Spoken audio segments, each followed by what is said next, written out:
Okay, so let us get started. Let us just revise what we did yesterday and what were the problems. By the way, I got UI working, so I'll explain what was happening and what got fixed. Okay, so I'll just show from yesterday's class wherever we left. Um, okay, this is our project folder, and yesterday's file was renamed to index.html because you can access it directly without specifying the file on UI. And you can see that this particular API is getting called. I have removed the hard coding of localhost 8000. And then yeah, using this. So all the code and the UI code is in the same folder. So generally it doesn't happen, but because our page is only one page, so we have just kept everything in one file. Okay.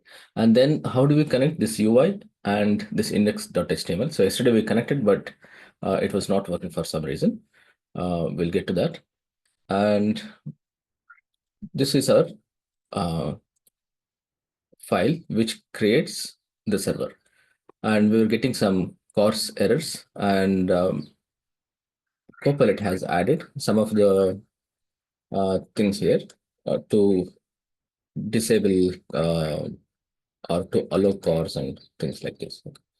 So, in order to understand what this does, just read about it. Right click and say explain this to me or something like that.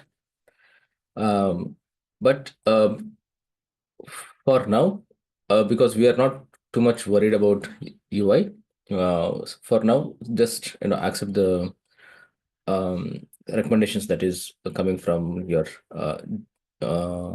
Copilot, and just get it done, because we want a UI to enter username and email ID. Okay, and then you can get deeper into this if you are interested, like what are these security issues and so on. Okay, and at the back end we saw that in order to serve that particular index.html, it has also added this part of code where if you what this says is if you just hit the URL without anything, so from the current directory redirect it to index.html. Of course, you can change it to like subscribes .html, and you can change it here as well.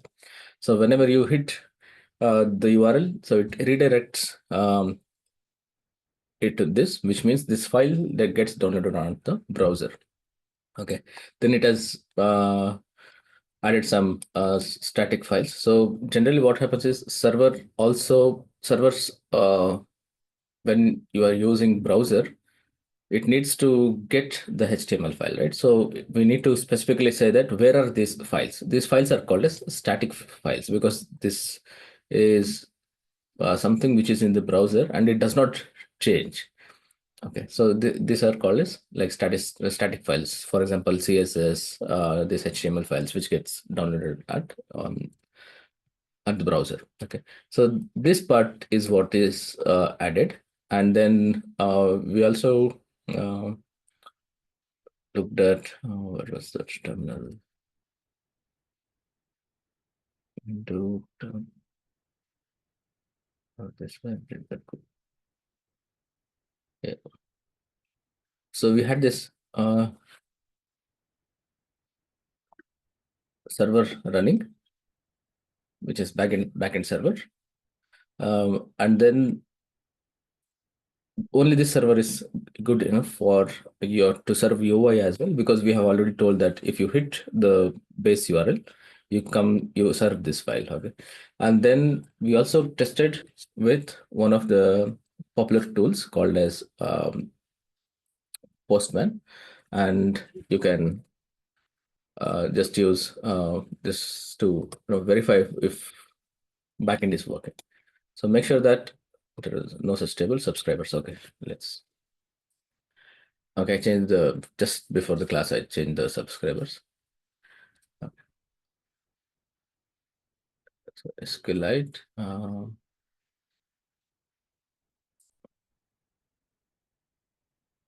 subscribers.html. Uh,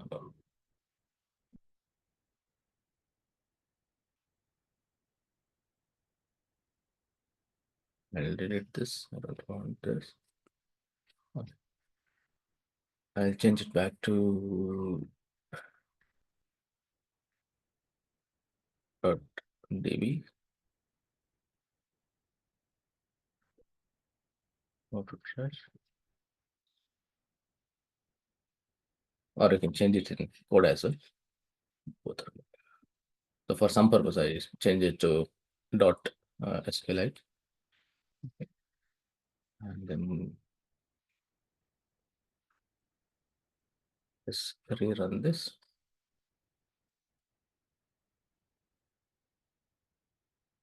Running this is already in use. Okay.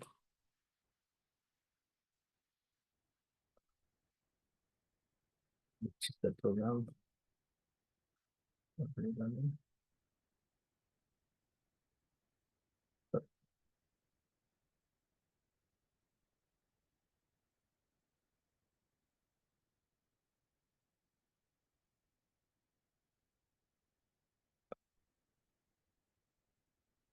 Okay, somebody else is using that port number. Let me change the port number to something else.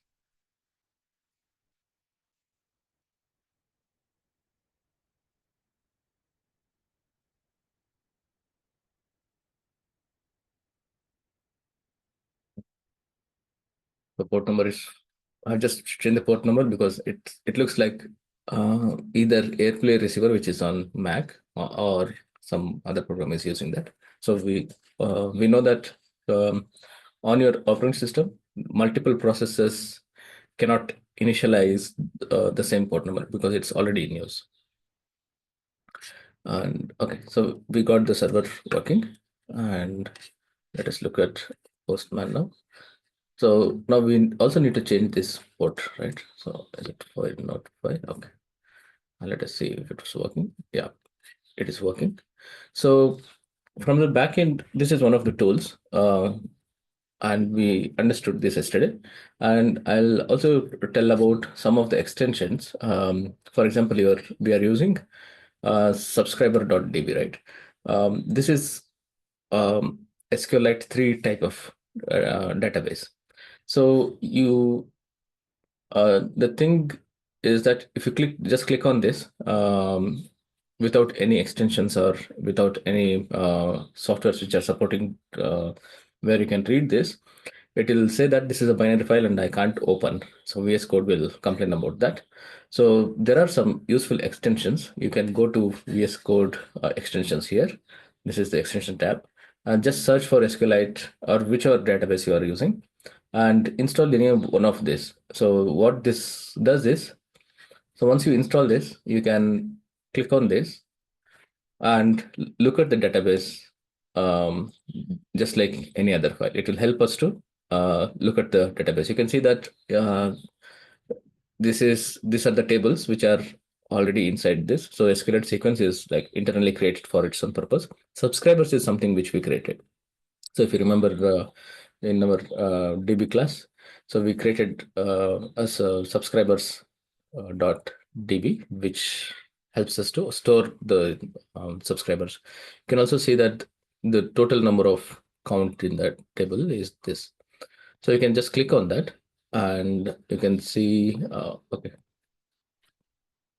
you can see these are the entries. So let me check what is happening here. This was our old one. So let me just delete this. We don't require this. And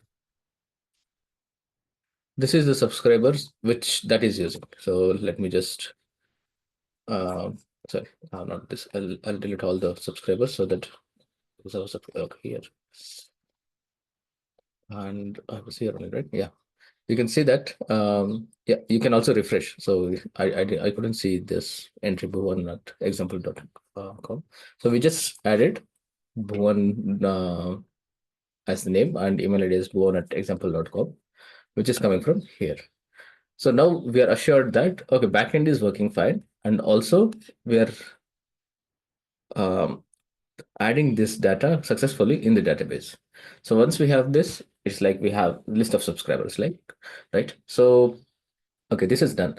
So and then how do you access the UI? So yesterday we uh, now if you just refresh this, I'll change the port number as well. So yesterday we were using local host as a string, so it was not working. And then after making the changes, the Copilot suggested that you use this particular IP address. Generally 127.0.0.1. This is an IP address of any local host. Local host is your computer. So you can actually, so this is just a tip. This is not part of our this one. IP config is, let me see, ifconfig. So if you run that ifconfig, so it will if stands for interface, I think most likely. So it will give you all the ports that can be used on your laptop. So we are talking about NIC card, right? So it will give all the entries. So you can see that this particular address, um, inet is internet address, inet 6 is version 6 of IP address, and this is your local address. And you can these are other parameters, but you don't need to worry about those. So this is how you can see. So you can see these are the interfaces. If some whatever. So you can also see the Wi-Fi addresses as well, but I do not know which port it is using. But so all the ports that are enabled, you can easily look at. So so this is how you um, come to know. So it's fixed. So 127.0 um, 0.0.1 is always like fixed address. It is used to refer localhost. Okay, so that's constant. And then since we have hosted our server on localhost and this particular port, you just go and hit that. So yesterday we were using like something like slash and subscribers.html here. So we don't require that because we have told that when you hit this URL in the code, we have told our code that, where is our code here? When you hit the root entry, which is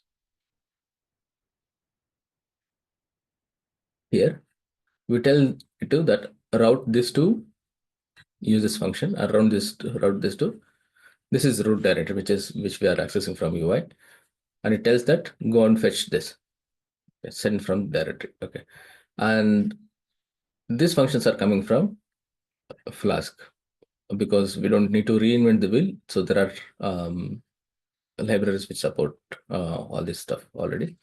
So this page gets loaded onto the UI. So once you have that, now you can enter the uh, um, enter the username and email, and this gets invoked. So how does this get invoked? Since we have downloaded that file here,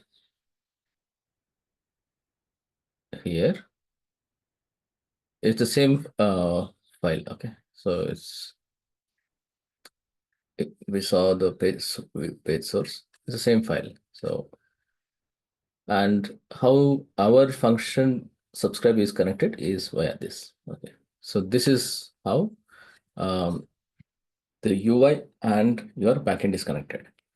So once this is connected, you can use, say, for example, Shri and then Shri at gmail.com. Okay. So if you send this, now you got the subscriber identity successfully.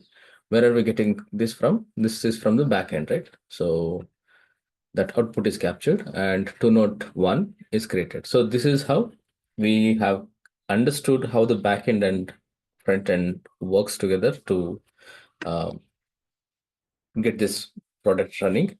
Okay, this is our you can say that this is our uh, almost POC, which both of the UI and backend is working.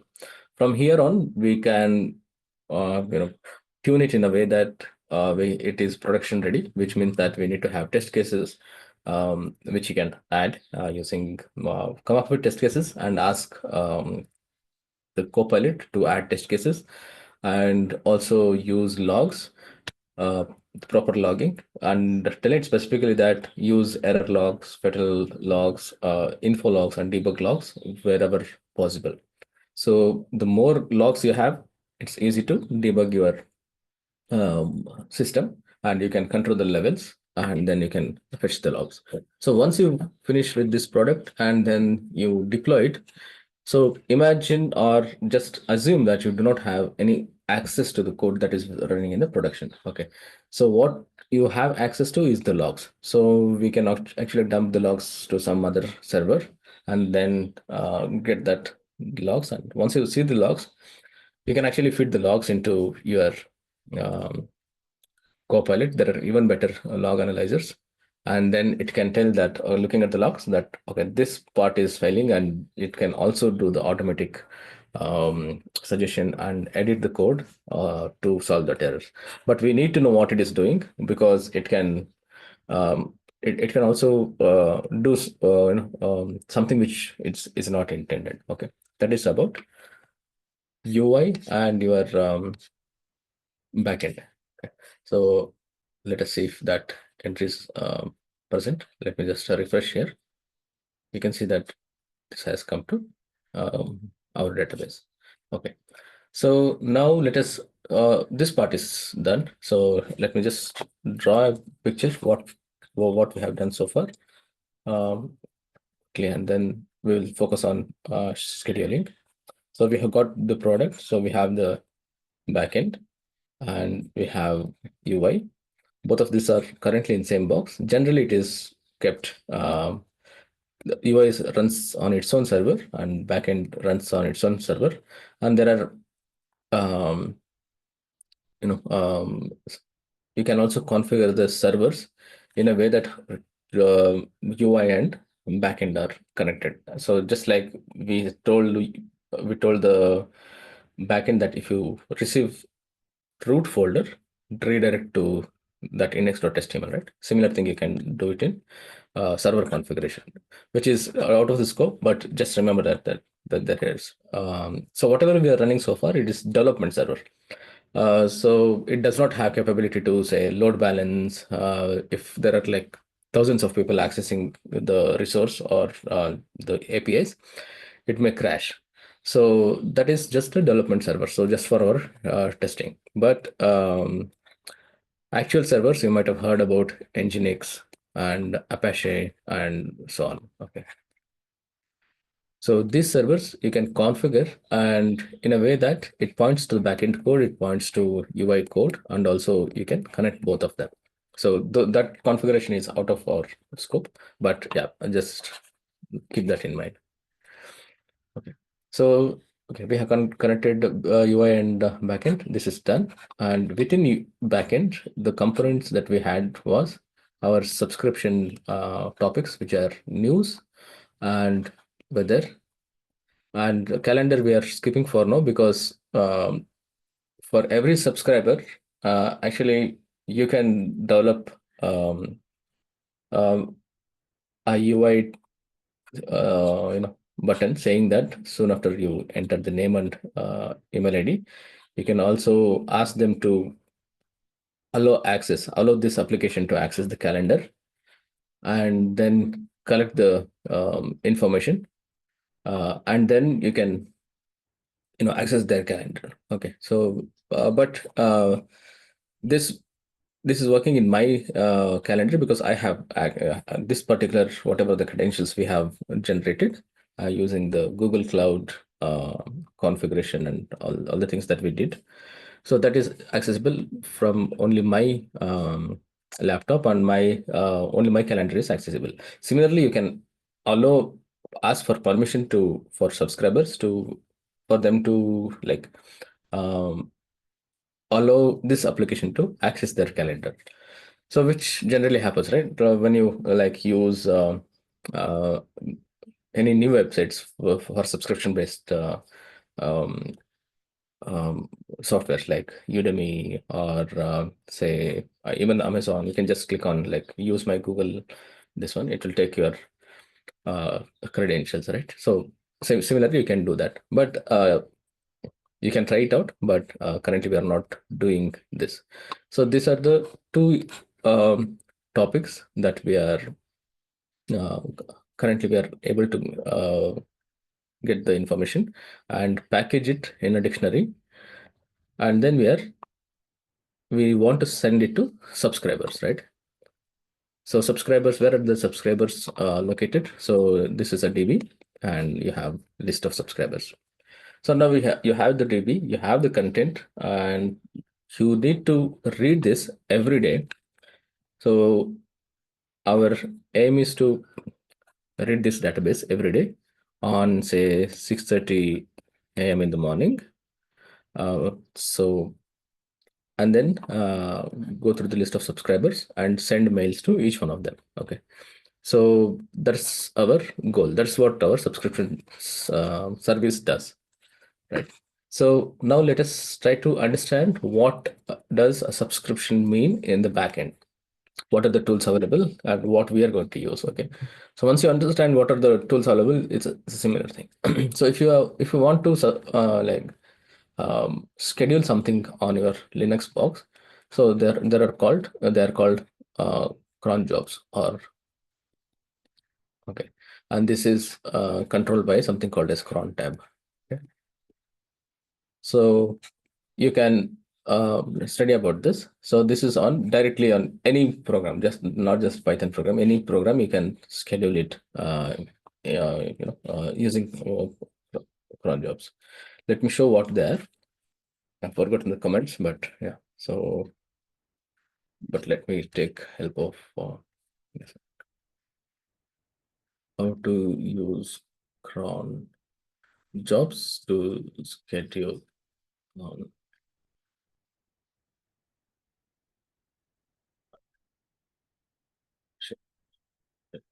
is.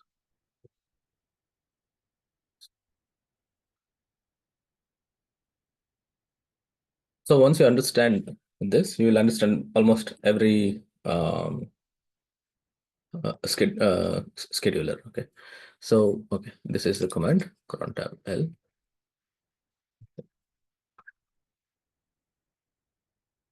Open the cron tab file. I'll just cron tab is a command.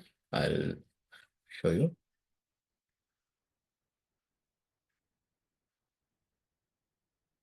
Start from here. Oh, sorry. Something was there in the cache already. Cron tab hyphen L. No cron tab for Digant. So it uses user based cron tab. So currently the user that I am is okay. Who am I? Okay. So this is a command. Who am I? Uh, which tells that which user you are and which is the terminal that you have logged on. Okay. So this is one of the useful commands.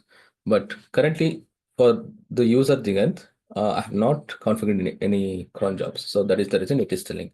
So you can also see all the cron jobs that is present. So what happens internally is that there is a file called as what is it? Cron tab hyphen e. So let us see the file name. Tab hyphen e, which is edit mode. So it comes with this sort of um, edit. So you can, this is a way editor, you can edit it. So I'm not going to add anything, but I'm just showing. So once you have this, you can edit those cron tabs saying that um, so you can, so this particular path here it is saying it's an example path. So what it is saying is you can, this part is your schedule information. Schedule requires two things, right? One is your timing time, and another is what to run on that time, right? So on this time, this needs to be triggered. So this part is here. So what needs to be triggered, and timing is this. Okay. So there is a particular format for this, saying that this is a minute, hour, day of the month. We have all these things. Okay. So you just understand this, but since we have access to the Copilot, so you can simply use that, tell that. For example, I can say that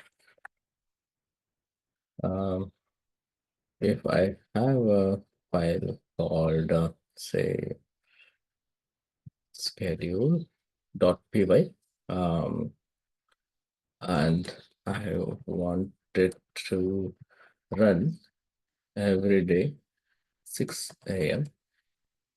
6 a.m. 6 a.m. is morning, obviously. Every day in 6 morning. Uh, Give me um, snippet, snippet to add job to uh, yeah. Okay. So these terminologies you need to know. So learn about terminologies, and then learn about how it works, and the memory part, which is like remembering all these things, you don't have to worry about that. So now it says that, okay, this is how you can do it. Okay. So this is your file, and 06. So I have told that 6 a.m. every day. So this is what is the format. And each of the stars are like by default, it's like empty. Okay. So if I copy this and do that cron tab editing, it will trigger every day. So we don't have to worry. So this is about cron on Linux. So that is one of the schedulers. So what happens internally while you schedule a job is this, for example. Let me just go to API server, and this is just a server. So I'll ask it to do something. I want to run main.py. Let me check what does main. Okay, main.py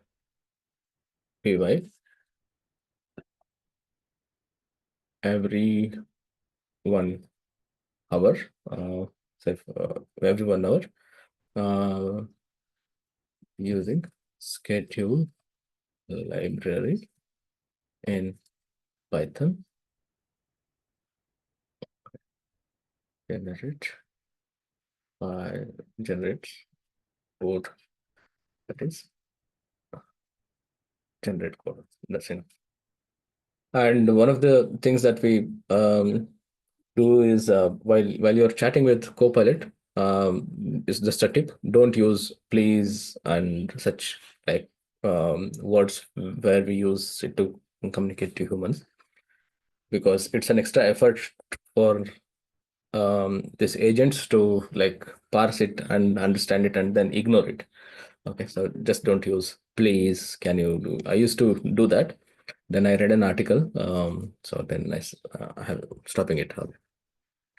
So you can see that it generated the code, this code, and let me just tell you like how this works. It's quite simple. There is a library called a schedule, and it is quite useful. Like it's very easy to read. So every hours do this. Okay. So we understood what is a cron job, right? Similarly, this has a slightly different format, and it has got this while loop. Okay. So let me just, oh yeah, let me refresh integrating this. Yes.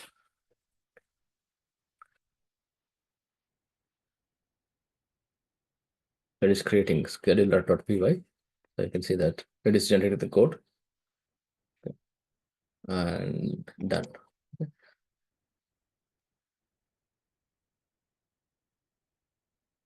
You can see that this code was added to this project, and it detected the change and it restarted the server. Okay. So now you can see that this particular thing is in the backend, is still not working. Let us get this running in the backend. So let me go somewhere. Let me open a new terminal. New terminal. I'll just paste it here. And no module name schedule. We know why this is coming, right? Install. I've installed it. Where does this get installed? In virtual environment. So this is where it gets installed. So, again. Okay.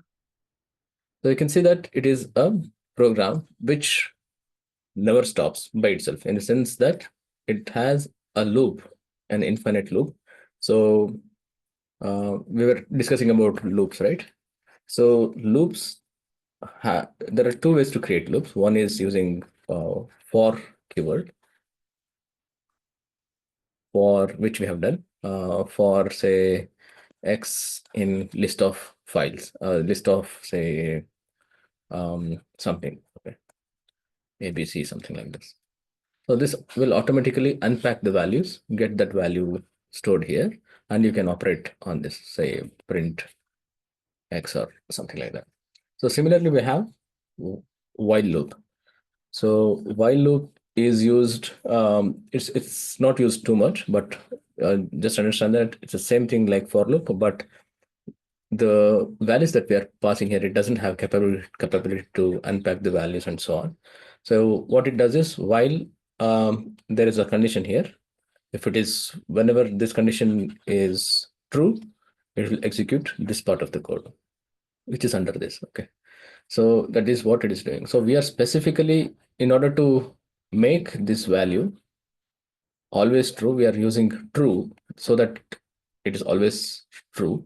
And it's like, say for example, if you had something like while x is lesser than 10, and within this you're operating on x, something like x is equal to x minus 1. Okay. And you have initialized it to say 20. So this loop keeps running until this value becomes lesser than sorry, greater than 10. So x is greater than 10 until that value, since we have initialized it to 20. So it will, in the first this one, it will have 20. Next it will become 19 and 18 and so on until it hits 10, and it works because it's lesser than, sorry, do this only if x is greater than 10. Okay. So the moment it hits 9, this condition becomes false, right? This point. So it comes out of the loop. So how do you force the loops to make sure that this particular condition is always true, right? So we are specifically hard coding, so make this true always. So by doing this, what we do is we are calling a function which is in an infinite loop. So these are called as infinite loop. So use case for any infinite loop is to create processes which are supposed to be run always. Okay, a never-ending process. Never-ending process. So all the programs that you see on your this one, right, where you click on the X button to close, the close button, right? Until you click, it doesn't close. So somewhere in the code, it has got a framework or a piece of code which is running this infinitely. So how do you close this infinite loop? So because once you have this, it will run as a process in the operating system.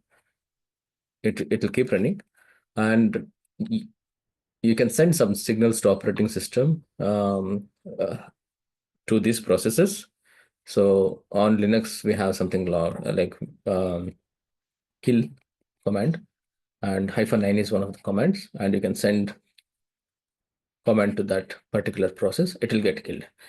That is one way. Second way is you can also come here and do Control C. It does the same thing. So you are sending a signal to process which is running on your terminal, and it gets killed. So that is about infinite loop and the processes. So this process, so this is the function it gets called. So it sleeps for 1 minute.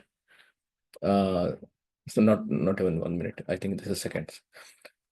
Timed is a library here, and it has got a function called a sleep. It sleeps, so it doesn't do anything for 1 second and invokes this loop. Okay.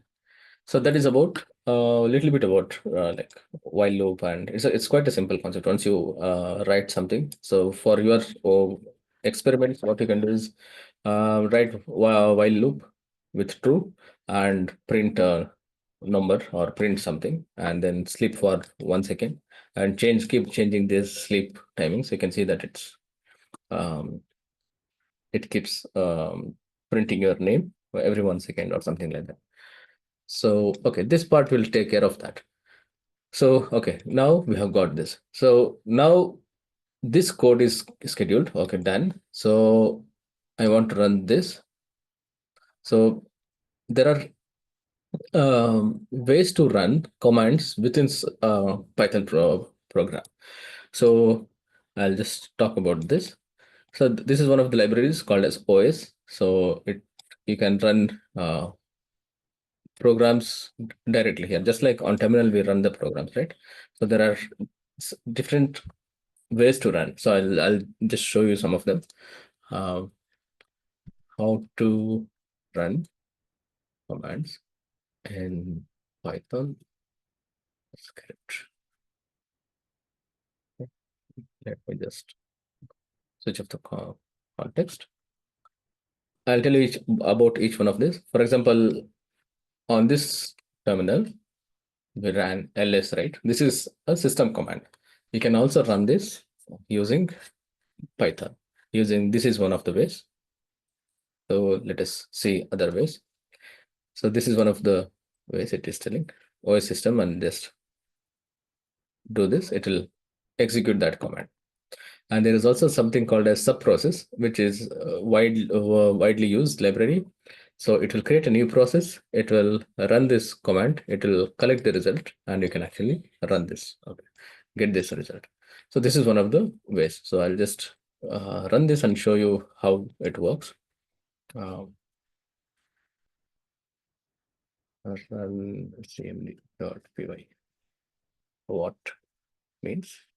So this is one of the inbuilt library. So you don't have to create that library, or yeah, you don't have to write our own code. So we're inside this. What was the Python run command? Okay.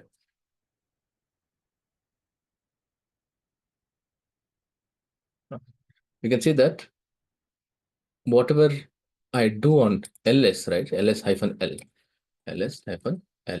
This is command which is run on Linux. Similarly, dir on Windows, any command. So if you run that on the terminal, you get some output, right? Exactly same thing we are able to run within the through the Python program. That's it. So this is one way, and this is another way. Yeah. So generally what it does is it creates a new shell, just like we open the terminal and run that. So it opens the terminal, it gets the output and stores it here.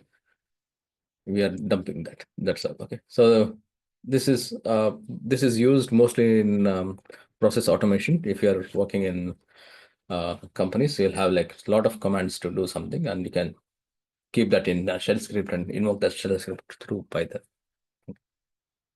So that's about how to run commands. Okay. So now we have got a scheduler. We have got main.py, and now let us look at main.py, whether it is, now we are just aggregating the data and simply sending the mail. Okay, subject, body, and things like that. But what I actually want is I want this send email to get list of all the subscribers and uh, send a mail to each one of them, right? So let me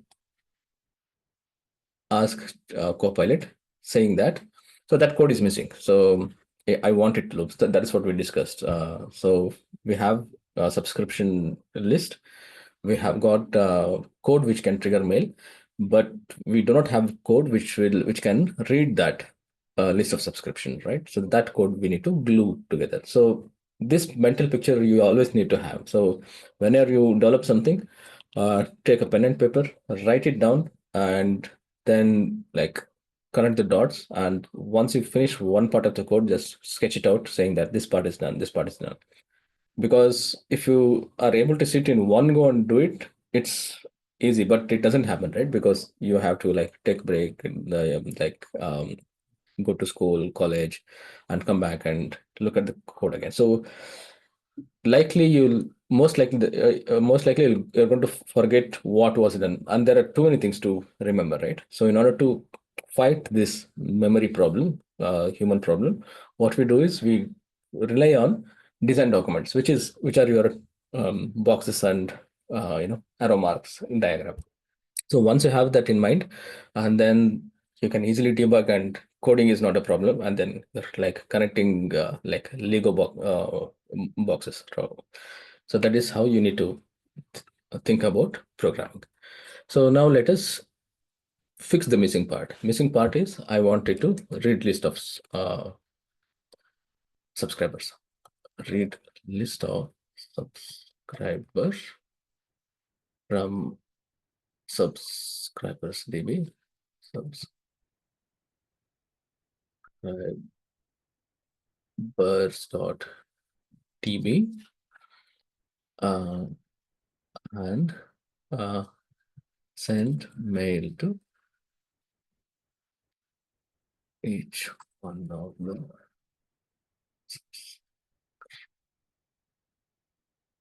Let us see if it works. So you can even refine this, but I think this should be sufficient.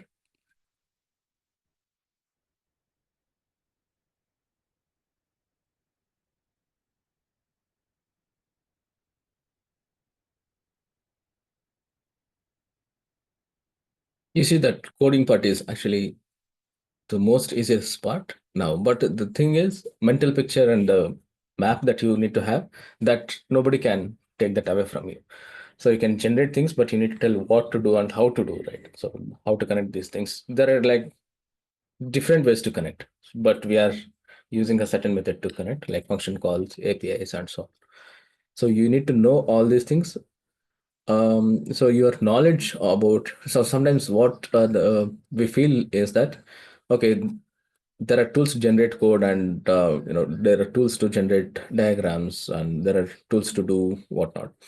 So how what is my role here? I mean, you feel that way. So it's you think that it's easy, but the problem is the imagination and the product diagram, or the intent of the product, and how it needs to work, and how it is connected, how it is sliced in different components. So this is the main thing that most of the you know um, GPTs will fail, because it cannot imagine and create a product for you, which is required for that particular situation, right? So that is something which we humans have that capability. Of course, if you ask it to like imagine, so you have to ask, right? So how to ask and what to ask. So your knowledge is very important. So keep reading about all these things. Your knowledge doesn't go waste at all. So okay, let us get back to the code. Okay, it added this particular function, get subscribers. It is connecting to the DB. Okay, and then it is getting list of subscribers, fetch all, and connection close. You need to close the DB when you access it, and return subscribers. Okay, where are we calling function? Let's see here. Okay, here in main block, subscribers get the first. and it is using a for loop to loop through subscribers and send mail. So I hope recipient is equal to subscriber. Let's see if it accepts. Okay. And let me now I have uh, caught a bug just by looking at the code, because I wanted to see if that uh, if you look at this function, send email, it is sending subscriber. But if you go to this function, that recipient is not here in the arguments. Say that looks like argument is missing. Let me just not specify and check if it's able to uh, figure it by itself. Okay. Uh, Here and send email. Um, main.py.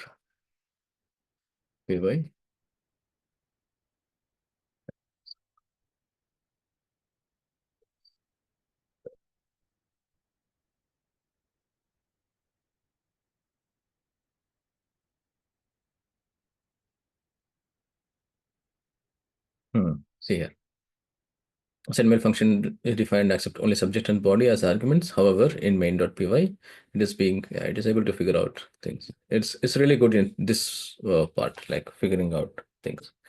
So now it added this, and you can see that it gives us what is the previous code in red and in green, and then you can accept the changes. Just click on keep.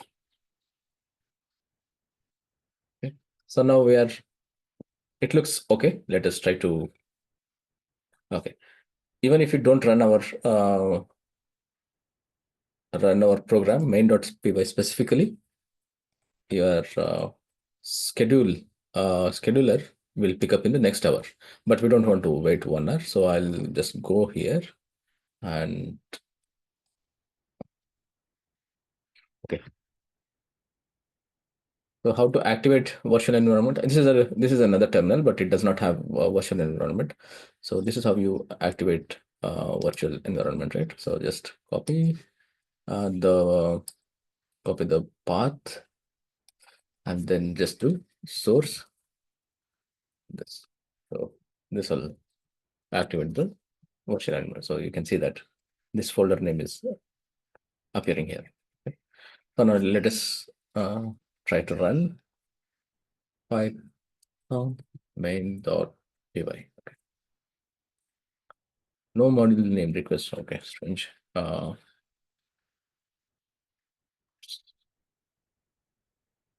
Requests.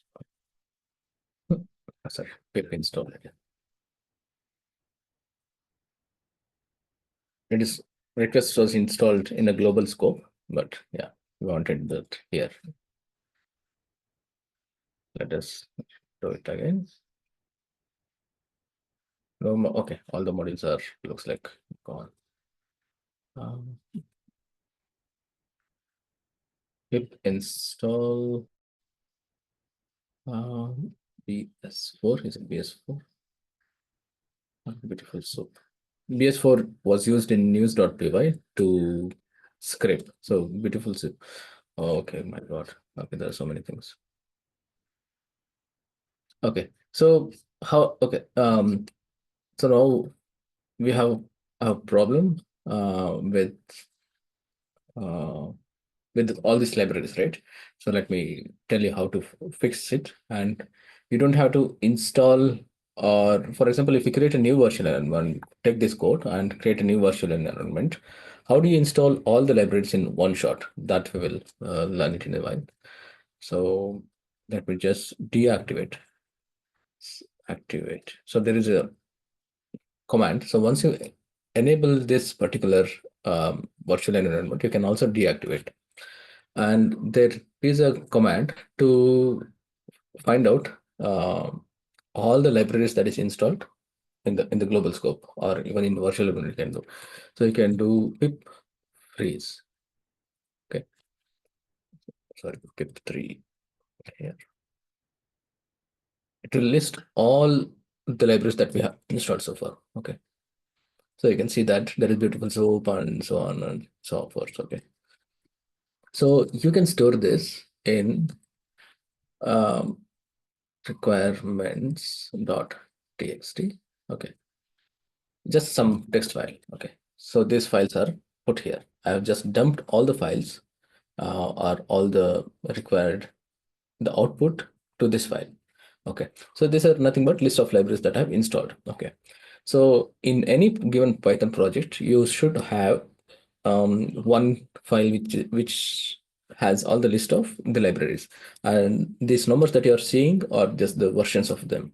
You can actually get rid of them, and it will, if you do not specify them, it will install the latest version of all these libraries like Click, Coverage, Google APIs, and all these things. Okay, so um, keep installing and update the requirement document. Okay, so requirements.txt.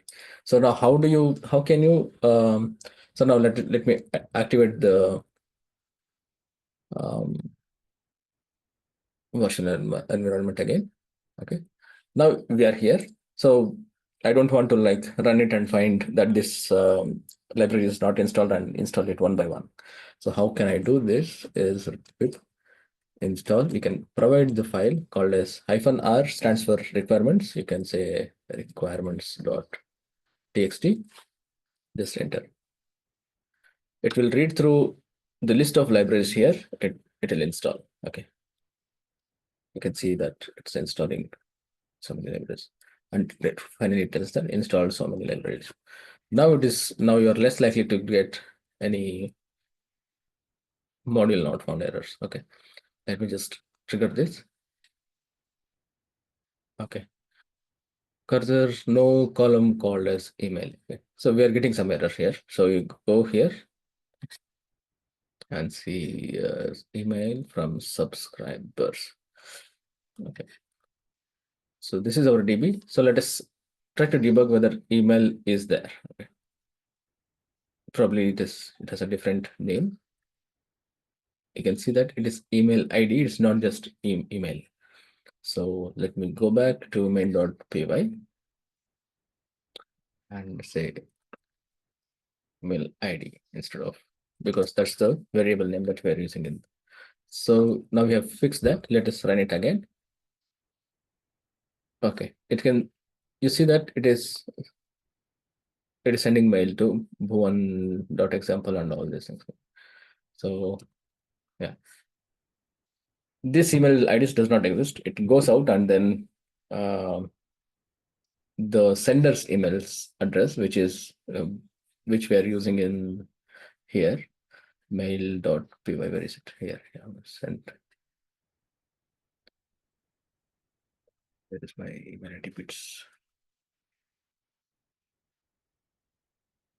Sender emails. Okay, this is fine. This is my sender email, right? So on my email box, I'll get saying that this user does not exist. Okay. Um, Bhuvan, what is your email ID? I will subscribe. Bhuvan Vidyasagar@gmail.com. Okay, let me put it here. Bhuvan. Bhuvan dot Vidyasagar or no dots. No doubt. Bhuvan Vidyasagar@gmail.com. Is this right? Hmm. Okay. So I'm going to subscribe. This is like a real testing. So, so okay, let me just close this. We don't require this anymore. Users subscriber added successfully. Rishi, what's yours?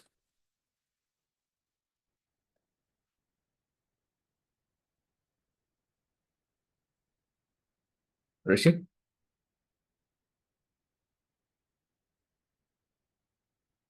Okay, probably you are pinging me on Zoom.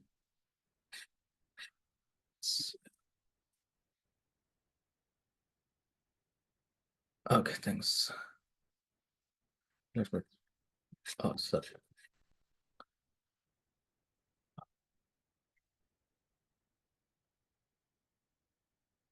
I clicked on something.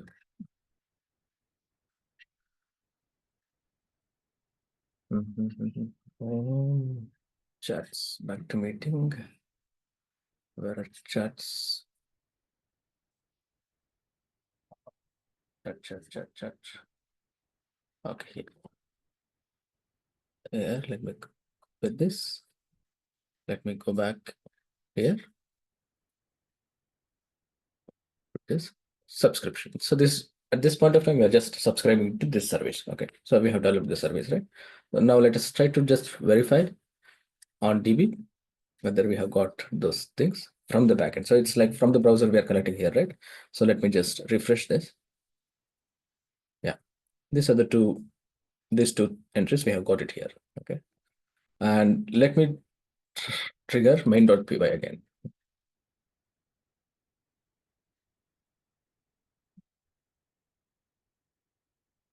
So it is sending to all of this one by one. You can say,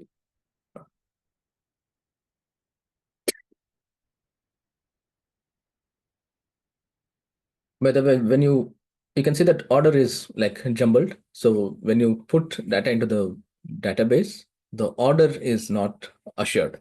So it so when you read that you won't get in the same order. So if you want to order it, there is a command in SQL to order it based on what. For example, you can um, order it using name, like in alphabetical order, or email ID or numbers or whatever. But yeah, it does not assure.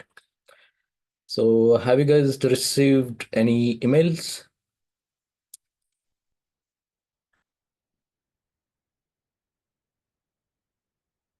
You must have received.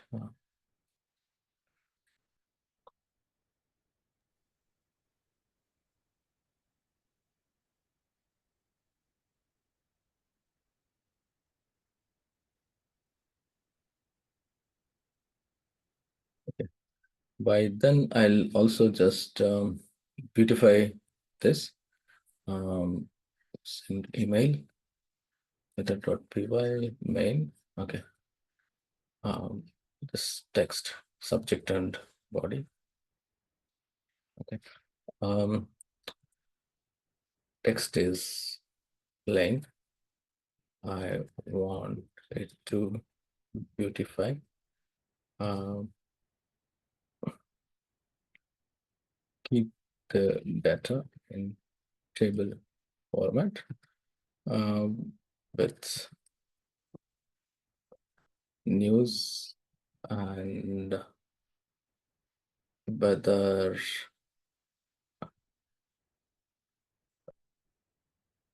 rows and add have a grid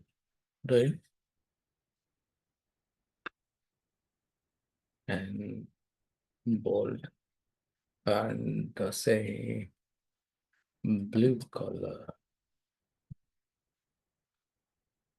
This is beautiful. And at the end, um, at the top,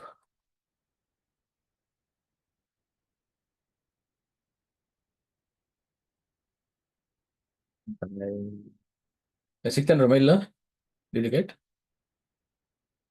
Not yet. Here ಅದು is. ಮೇಲೆ ನನ್ table ಇದೆ, so table charge ಇಲ್ಲ. Okay, mostly okay, no, ಬಂದಿರುತ್ತೆ. okay, no problem. Okay. ಹ.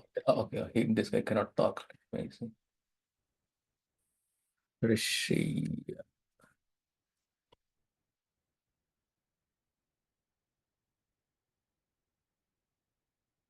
Okay. Okay. Here is a daily dose. Okay. So currently what I'm trying to do is now you are getting like plain text. I want to like beautify the text. Okay. So let me just try to beautify and let me add myself as subscriber so that I can see the mails. I think it's already there. But yeah.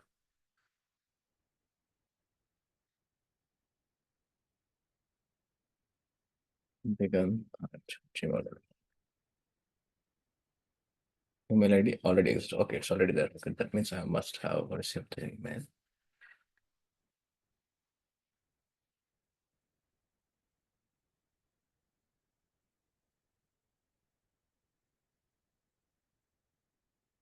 It's sometimes it goes into spam. Just check your spam as well.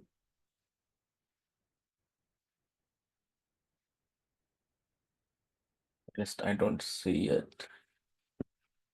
Okay, let us run it again. Keep this. Okay, let's see how it sends the mail.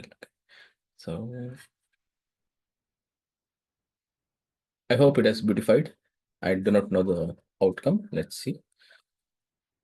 But I don't see Digant at example.com. Already exists. Okay, maybe I have let me run it again. It is pretty table. Okay. Um, yep, install. So pretty table is used to prettify pretty. So it chooses its own libraries and things like that. So there could be multiple options. But for now, here is your daily dose. Have a great day. Email is sent successfully. Okay. This is the email that we should be getting. Centerstudent.gmail.com. Yeah, I got a mail, but it's not in table format that I'm expecting.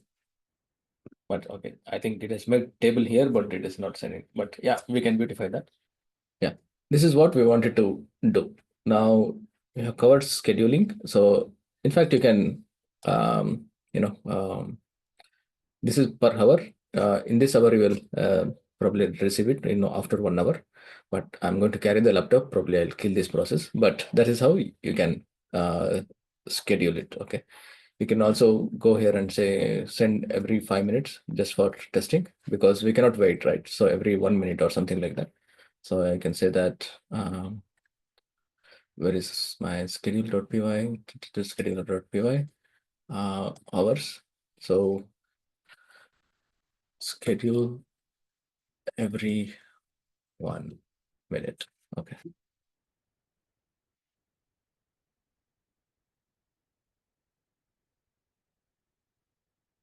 Okay. Schedule.py is every minute. You can use Cronjob. This is okay. It is asking. I don't need. I don't need cron job. Job. I want to run using this one. Probably there is some. Yeah, it is generating this. So just removed and okay, here we go. This is done. So I'm going to kill this process and restart. You know why we are killing and restarting, right? Because once you load the code onto the RAM, so your changes on the hard disk is not automatically sent, but these servers do that. For example, Flask, it automatically creates, but this is not Flask. So some of the processor are not aware of the changes. Okay, so you need to load it again back to the RAM. So that's your job to do. Okay, so I'm going to run this again. Okay. I think you should now it should send every minute. Yeah, let me know tomorrow. And yeah, the course part is done actually, but we will also try to understand today's Friday, right? On Monday, we'll try to understand. Probably like take class tomorrow. I'm not sure. So I'll communicate on WhatsApp. But I wanted to show once this product is done, how to deploy and make sure that the steps that we have done so far, that is to run the tests and deploy the code to some place, and then make sure that the UI is working and all these things are working, and then put it somewhere so that uh, everybody can access. So that I wanted to show. So I'll show you the pipeline, like how to deploy the code and stuff like that. So that will mark as like end of the Python session. If you have any questions, please feel free to ask. Okay. Okay. Now it is complaining, saying that 1 minute is over. It is saying that I'm unable to find this particular main.py file because it is trying to access from this. Of course, in this path, it's not there. So I'm going to fix it. Okay, so just add complete path here. You can right click on any file and copy the path. So yeah, that's it for today's class. I'll just edit this and run it again. So you should be able to get that. Okay. See you and have a great day. Yeah, try out the assignments, and on weekend you can actually do this stuff. And yeah, it's interesting to get this thing working. See you. Have a great day. Bye.